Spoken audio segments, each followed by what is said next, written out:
Hello and welcome back to the channel, and welcome to Sledgehammer really wants to make another Advanced Warfare game. But yeah, I'm here back on Modern Warfare 3, and I have a class set up where I'm basically using the Moore sniper rifle and the bow at the same time. And I'm more so using these guns just because I think they look cool. I'm only playing the game so I can get the Car 98, like I said in the last video, and I still haven't unlocked it yet because I didn't start playing until earlier today. I do not want to play team deathmatch, but whatever. I guess I'll subject myself to this absolute cranium. I streamed Fallout 3 yesterday. By the way, if you do ever see me live on this YouTube channel, feel free to hop in the chat and just chill out. But yeah, I was playing Fallout 3 yesterday, and I played for like 4 hours, and I basically got like almost nothing done that entire play session. But man, just wandering around and being a loot rat is so satisfying. It speaks to me on a spiritual level. But yeah, here's the bow. I have it almost leveled up all the way.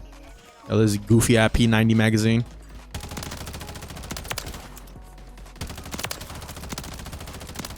Oh my god, how did I not kill that person? Alright, well, somebody killed him. Yeah, despite how jank and busted those old Fallout games are, you know, Fallout 3 and New Vegas, yeah, there's just something about them is just so satisfying to play. Even the combat, which is not really like the most well-regarded thing about those Fallout games. Shooting somebody with a shotgun with bloody mess and just watching them explode is just, it's different. Bro, there's people running around with riot shields and melee weapons. Grow up, bro.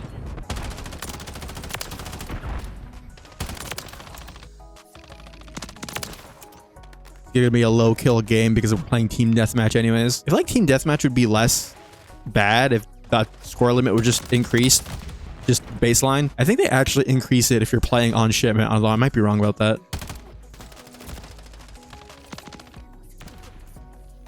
Is it BM that I let him explode instead of killing him there?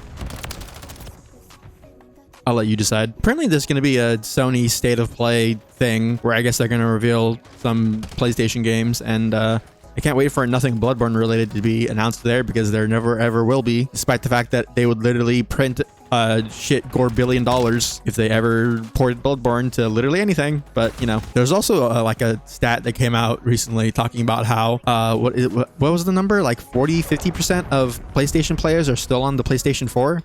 I think it was in regards to Black Ops 6 still being on last gen, which on one hand, if you're somebody who cares about, like, you know, games being pushed to like the bleeding edge in terms of like what they're capable of in terms of not only graphics but like gameplay systems and whatnot, then I could see how you might be annoyed at that. But at the same time, as somebody who wants to be able to play video games on my computer and never have to upgrade it unless I really have to, I don't particularly mind that the game is going to look like a modern regular video game. Oh, also, I have to make a addendum to something I mentioned in the last video. I was talking about how when you start Modern Warfare 3, it shows you like the intro cutscene for the new season, and it shows, you know, Soap being alive and whatnot. And myself and a bunch of other people initially were like, oh, look at fucking Call of Duty slop, bringing back characters that are very obviously dead so they could sell skins, even though I don't really think, in hindsight, they don't need to resurrect characters from the dead to sell skins for them. But I mean, regardless of that, oh my rubber band.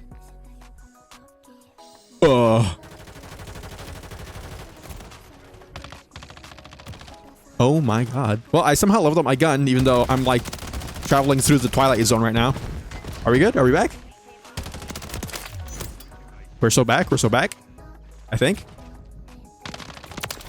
But I think in the cutscene, there's a little date that pops up in the corner, and it's set before the event of the Modern Warfare 3 campaign. So not that the story for the Modern Warfare series is well regarded at this point, especially after Modern Warfare 3. But if you are one of the people who cares about the consistency of a modern Call of Duty storytelling, then they did not actually resurrect Soap from the dead, which I don't know what that says about Call of Duty as a series, that we just automatically assumed they would straight up resurrect characters from the dead to sell battle pass skins. But you know what, can you really blame the community for thinking something like that?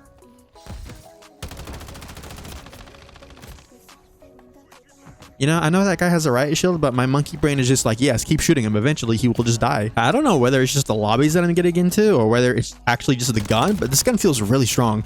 the bow. Also, something else that I didn't mention about the new season, they added another like prestige mastery camo. So last season they had like the golden one trick camo, which is animated, and now they have a animated version of Obsidian from Modern Warfare 2019. And you know, I've done a few of the camo grinds in the recent games. I did MW2s and I did this games as well, although I didn't do the MW2 weapons and zombies, and I'm probably not going to. But regardless, yeah, I'm glad I didn't play Call of Duty back in 2019, because if I had to put myself through Damascus or Obsidian, I might have like become an enemy of the state. Hey, the battle's level 19, max level. Let's go. Was that camo challenged?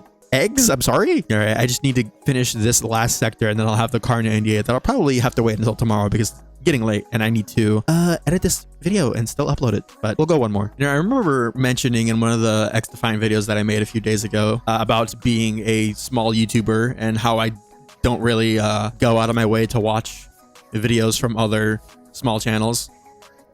Hello, Pinkman. And that kind of got me thinking about just like how weird it is to be a really small content creator, quote unquote, or YouTuber, whatever gross word you want to use to describe weirdos who feel the inclination to make videos on the internet. Also, I'm using this disgusting site because it's literally the site from Advanced Warfare. Although it has the digital ammo counter, so that's kind of neat, I guess.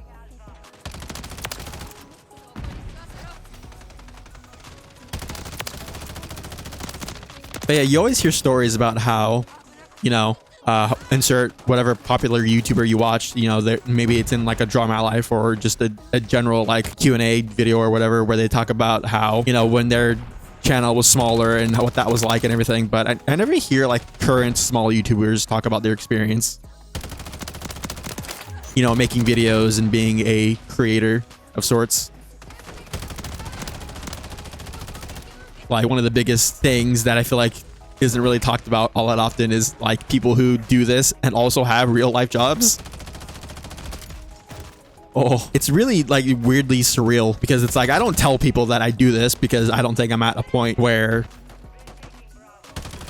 I feel the need to want to tell people that I do. But you know, when people ask you, oh, what do you like to do in your spare time, I usually give some sort of like generic answers like, oh, I like to play video games or draw or whatever. Which I think that I do actually like doing, obviously. But I mean, what do I spend a majority of my time doing? Either watching YouTube videos or making videos like this.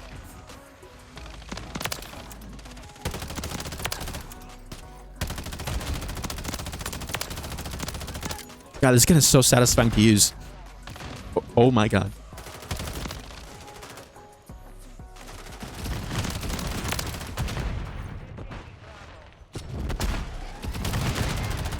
Oh my God, we have a friendly drone swarm. Holy shit, look at all the blue dots on my screen.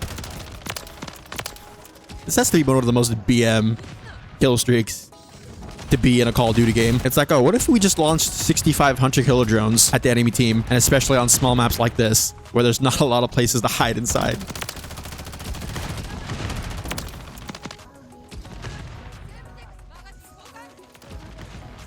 Wow, we're just absolutely decimating this team, even though we're actually losing.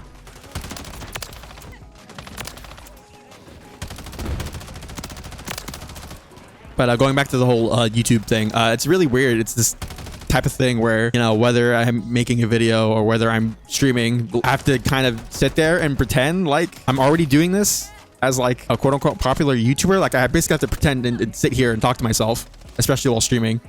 That's like the really weird one because you're doing it like live.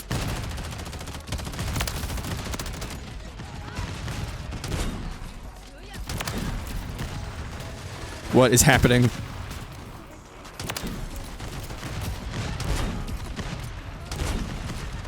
You know, this is why I love Call of Duty, just for pure chaotic shit like this. Oh my God, there's still swarm drones in the air. It's been like 2 minutes already. Look how many there are still in the air.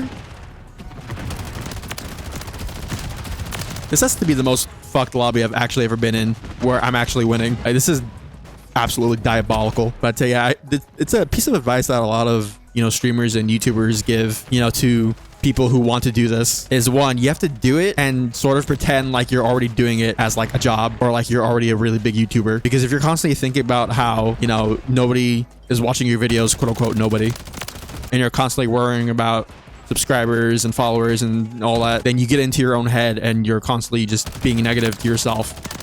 And that sort of like drives the passion out of something that should be, well, you know, a passion. Because that's really the only way you quote unquote make it doing something like this is initially just straight up out of passion, and maybe even in like a unhealthy amount of passion. Oh, I only have 46 kills. I feel like I have so much more. There's still drones in the air, by the way. This is actually deranged. I don't know what's real anymore. You know, it might help that I'm playing at like a 1 in the morning on a Tuesday night, or I guess technically Wednesday morning. Although I would kind of expect the only people to be on at this hour would be like super sweaty tryhards who are either unemployed or do this as their job. Speaking of which, that and just like streamers and YouTubers and whatnot. I remember when I was playing X Defiant, I was constantly running into people that had TTV and YouTube at the end of their name, which is actually kind of funny. Like I was just sitting there and accepted his fate. And you know what? I respect that. Honestly, same. What if they added a game mode into this where they just give you exosuits from Advanced Warfare? That'd be really funny. And totally just full circle the whole Advanced Warfare shit in Modern Warfare 3. Is the world ready for another Advanced Warfare game? Another Exo Advanced Movement game? I think it is. Now, the only issue with that is how they're going to integrate that into Warzone. Because everything that they make initially has to be integrated into Warzone. And something as drastic as a Exo movement system, I feel like it would be really weird if all the guns and everything carried over into Warzone, but then the main movement mechanic didn't. I don't know. Oh my god, it's Echelon from X Defiant. I almost forgot the name of the fucking game. But yeah, just 4 more battle pass levels until I can get the Car 98. We're so close. But yeah, that was a relatively successful recording session. I'm surprised I didn't get totally dumpstered on in either of those games. But with all that said and done, I think I'm gonna go ahead and end the video there. If you did enjoy this video and want to help support the channel, then leaving a like and subscribing would be very much appreciated. So this video is going to go up, and I'm not sure if I'm going to stream later in the day. I'd really like to, but the only reason I was able to do it these past few days is because those are my days off, so I was able to stream. I was able to make my videos earlier in the morning, and because I didn't have to go to work, I could just stream. So, but yeah, I guess you'll find out if I'm streaming if you see me live after this video goes up later in the afternoon. But yeah, anyways, later.